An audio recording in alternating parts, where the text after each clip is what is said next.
another Jew by the name of Oswald Dillard goes on to refer this tremendous amount of misogynistic, really rape in the South, clarifying that there are still thousands and thousands and thousands of illegitimate mulatto children born to black women.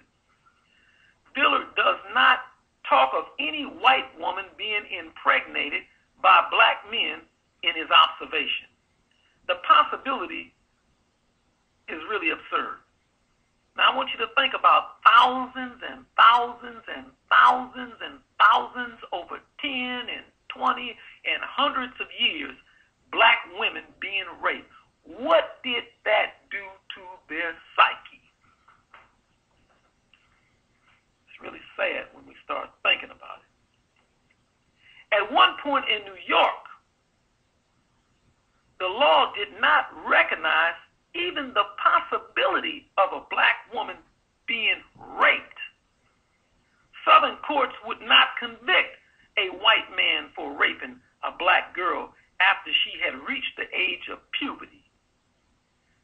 The great anti-lynching crusader, Ida B. Wells, found that this rape of helpless black girls and women continued without any type of hindrance, check, or reproof from the church, from the state, or the press until there had been created a race within a race.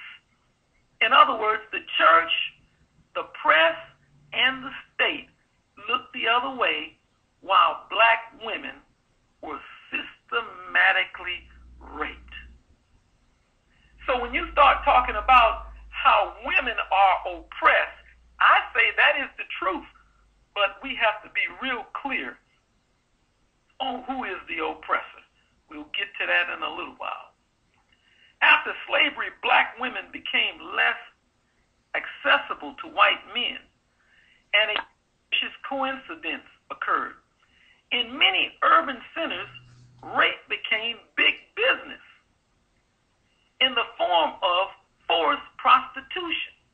In other words, one of the things that has been blotted out of history, many of these race riots that they claim that some black man whistled at a white woman or something like that, it was actually the opposite occurring. They were actually going into communities, killing black men and taking just droves of black women and girls, taking them, raping them, and then forcing the black man to take care of babies that they made through the system of rape. I'm talking about the hate that hate produces. And how can you deal with that and not have an intense dislike for that? And an intense dislike that yields to what God calls perfect hatred of that. Think about it, brothers and sisters. Now, as we look at the historical context of how they destroyed our women, and they're clever enough to know that somebody would raise our conscious level, and we would want to begin to clean this mess up the way God ordained for it to be cleaned up. And so they came out with TV and media. And I want you to look at how slick they are. The history that I just quoted is not a lie, brothers and sisters. This is actual fact, and it's very relevant to why our relationships with one another is so messed up. I wanted today to talk about the rapes that they documented on the plantation with them raping black men, but I don't have the stomach hardly to repeat some of the things that they done to black men in the presence of black women on the plantation, and even done it up to the 1960s. You see, most people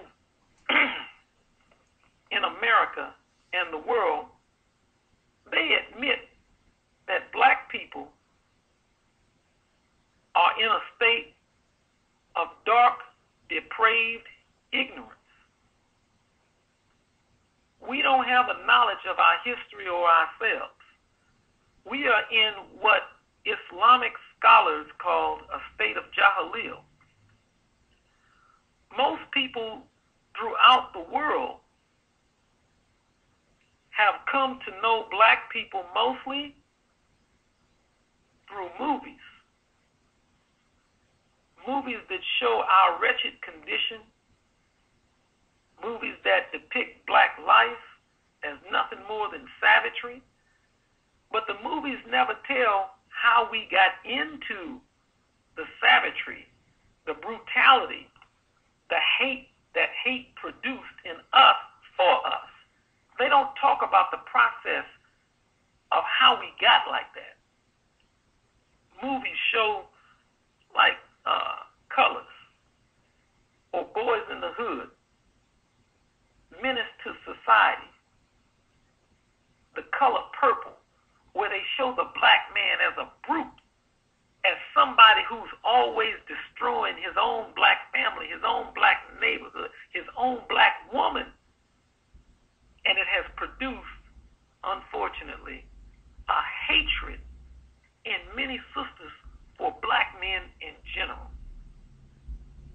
And they're rearing black boys with this hatred. Oh, sister, we are all part of a big, big conspiracy. We'll get to it this afternoon. Please don't touch that dial. You're listening to Brother Louis Ali in the Southbound Lane. Our call-in number is 760-569-7676. Access code is 948656. We're going to come to the line shortly, but I got to lay this base. When they show black life at its lowest state, and recently, it's not just black men, they showing black women.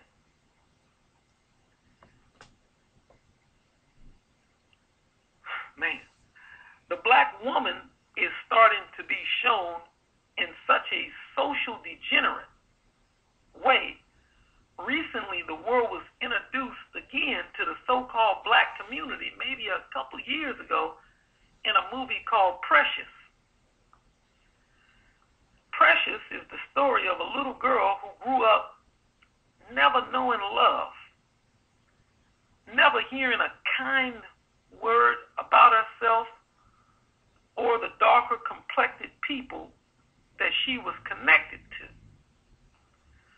Precious is a story of a little black girl who was molested not just by her father, but also molested by her mother, which means that her mother was bisexual.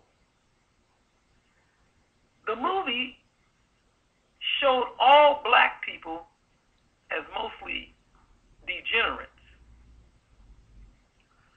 By the end of the movie, Precious had contracted HIV from her father, who died of AIDS.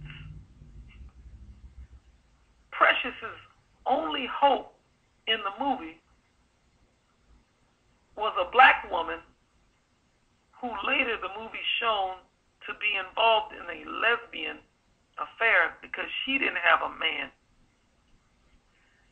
Needless to say that knowing that this is a conspiracy to break up the relationship between the black man and the black woman, and we're all playing into this conspiracy directly or indirectly.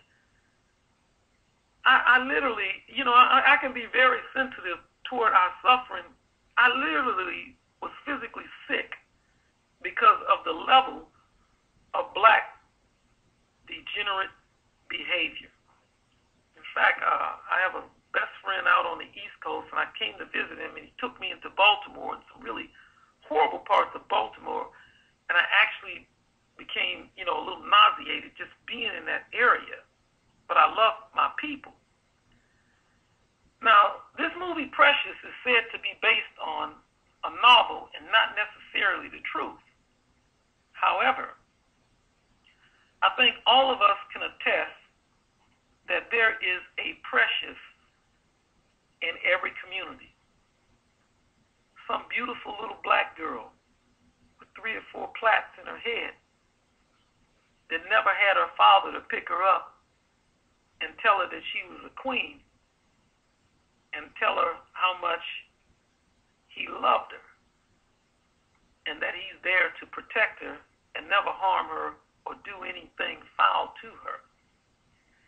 And that he's a little late coming home this afternoon because he had to work overtime because he's seen a nice pair of shoes that he wanted to buy the mother, and it's a surprise.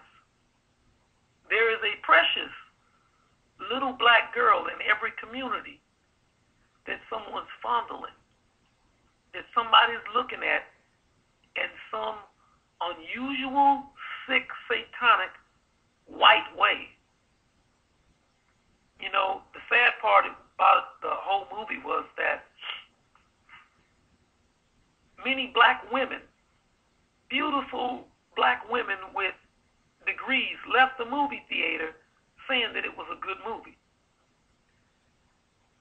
But in my opinion, it was a movie like most pastors on Sunday that took the audience for a roller coaster ride.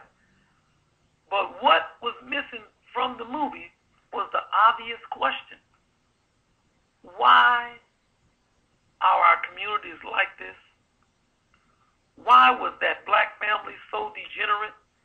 Why are black families, and I'm talking to Muslims and nationalists also, so dysfunctional? Because we had better get our family lives together, because some of our children are growing up to hate us, and we don't even know we feeding an enemy in our own house because our house hasn't been brought to order. We are so out of natural order. Do we realize that God is not the author of confusion, but he's the author of peace, and that Satan has fabricated a system that keeps us constantly at each other's throat, and even when we're conscious, we don't have enough structure to prevent him from ruling our house. Under these circumstances in America, I ask the question, can black women really love black men? And can black women really respect black men? Under these circumstances in America, can black men really trust black women? And do black women really understand that you can't be in a bonded relationship without the loving ingredients of trust?